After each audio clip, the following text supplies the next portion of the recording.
రాష్ట్ర వ్యాప్తంగా సంచలనం సృష్టించిన Vijayawada Saikrishna custodial death case రోజుకో కొత్త మలుపు తిరుగుతోంది. ఈ కేసులో ప్రధాన ముద్దాయిగా ఉన్న సిఐ నాగరాజు తనకు ప్రాణహాని ఉంది అంటూ న్యాయమూర్తి ముందుట ఇచ్చిన వాంగ్మూలం ఒక్కసారిగా కలకలాన్ని సృష్టించింది.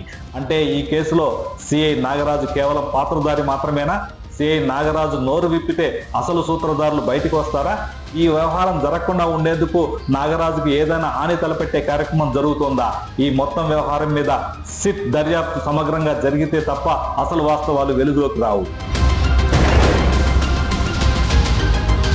విజయవాడలో గాదే సాయికృష్ణ మృతి కేసు రోజుకో కొత్త మలుపు తిరుగుతోంది. ఇప్పటి వరకు అన్ని వేళ్లు కృష్ణలంక సిఐ నాగరాజు వైపే చూస్తూ ఉంటే తాజాగా ఆయన న్యాయస్థానంలో తనకు ప్రాణహాని ఉందంటూ మొరపెట్టుకోవటం కొత్త ట్విస్ట్ గా మారింది. Rowdy sheeter Saikrishna custodial death ఆరోపణలపై కూటమి ప్రభుత్వం ఇప్పటికే విచారణకు సిట్ ను నియమించింది. ప్రధాన ఆరోపణలు ఎదుర్కొంటున్న కృష్ణలంక సిఐ నాగరాజుతో పాటు పలువురు పోలీసులను కూడా అరెస్టు చేశారు. అయితే ఈ కేసులో సిఐ నాగరాజును కేంద్ర బిందువుగా చేసి మొత్తం వ్యవహారాన్ని క్లోజ్ చేసేందుకు అన్ని ఏర్పాట్లు జరిగిపోతున్నాయనే తరుణంలో సిఐ నాగరాజు తనకు ప్రాణహాని ఉందని మేజిస్ట్రేట్ ఎదుట చెప్పడంతో ఒక్కసారిగా ఈ కేసులోని అనుమానాలు మళ్లీ ఊపిరి పోసుకుంటున్నాయి. రౌడీ షీటర్ గా ఉన్న గాదే సాయికృష్ణ కేసులో ఆది నుంచి అనేక సందేహాలను ఆయన కుటుంబ సభ్యులు వ్యక్తం చేస్తూనే ఉన్నారు. ఒంగోలు నుంచి సాయికృష్ణను పాత కేసుల్లో విచారణ కోసం టాస్క్ ఫోర్స్ విజయవాడకు తీసుకువచ్చిందని పోలీసులు చెబుతున్నారు. విజయవాడ నగరంలో వందల సంఖ్యలో రౌడీ షీటర్లు ఉన్నారు. వారిలో అనేక మంది వేరువేరు ప్రాంతాల్లో తలదాచుకుంటున్నారు. అలాంటి వారిని టాస్క్ ఫోర్స్ ప్రత్యేక దృష్టి సారించి ఆ ప్రాంతాల్లో నిఘా వేసి పట్టుకుంటుందా అంటే సమాధానాలు లేవు. కేవలం సాయికృష్ణను మాత్రమే పాత కేసుల్లో ఎందుకు అంత ప్రాధాన్యత ఇచ్చి తీసుకువచ్చారు? ఆ కేసులు ఏంటి? వాటిలో సాయికృష్ణను వెంటనే అరెస్ట్ చేయాల్సినంత తీవ్రత ఉందా? వీటికి పోలీసుల నుంచి ఎటువంటి సమాధానాలు లేవు.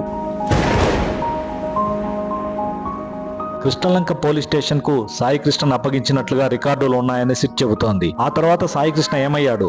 సిఐ నాగరాజు నిబంధనల ప్రకారం అతన్ని ఎందుకు కోర్టు ఎదుట హాజరుపరచలేదు? ఏ అంశంలో సాయికృష్ణపై పోలీసులు విచారణ జరిపారు? వీటికి సమాధానాలు లేవు. ఇప్పటికే మీడియాలో ప్రచారం జరుగుతున్నట్లుగా విజయవాడకు చెందిన ఒక ప్రజాప్రతినిధికి చెందిన భూ వివాదంలో సాయికృష్ణ ఆయనకు వ్యతిరేకంగా వ్యవహరించడం వల్లే అతడిని అంత అర్జెంటుగా టాస్క్ ఫోర్స్ ద్వారా తీసుకువచ్చారనే వాదనలు బలంగా వినిపిస్తున్నాయి. రాజకీయంగా ప్రాధాన్యత ఉండటం వల్లే కోర్టుకు హాజరుపరచకుండా సాయికృష్ణను టార్చర్ చేసి దీనిలో సిఐ నాగరాజు పాత్ర ఏంటి? ఉన్నతాధికారుల నుంచి నాగరాజుకు వచ్చిన ఆదేశాలు ఏంటి? సాయికృష్ణ మరణించిన తర్వాత ఎవరి ఆదేశాలతో తరువాత కార్యక్రమాన్ని పూర్తి చేశారు? అసలు మృతదేహం ఏమైంది? సిఐ నాగరాజు నోరు తెరిస్తేనే ఇవన్నీ బయటికి వస్తాయి.